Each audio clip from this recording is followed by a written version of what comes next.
Hello hi नमस्कार ओडिशार सबु सिनेप्रेमी भाई और भौणी मानू आम ओडिया सिनेमा चैनल को स्वागत करुछि। अभी मजा आएगा ना भिड़ो। आज कथा हबा ओडिया अभिनेता मनोज मिश्र अभिनय करिथिबा किछि हिंदी सिनेमा विषय रे।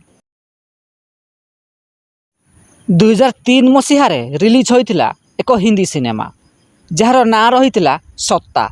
एही सिनेमार एक छोटिया भूमिका रे मनोज मिश्र अभिनय करथिले। मैंने उसे पठानवाड़ी का 4 गला चाहिए। काम हो जाएगा। सावन का क्या हुआ? कह रहा था कुछ ही दिनों में कर देगा।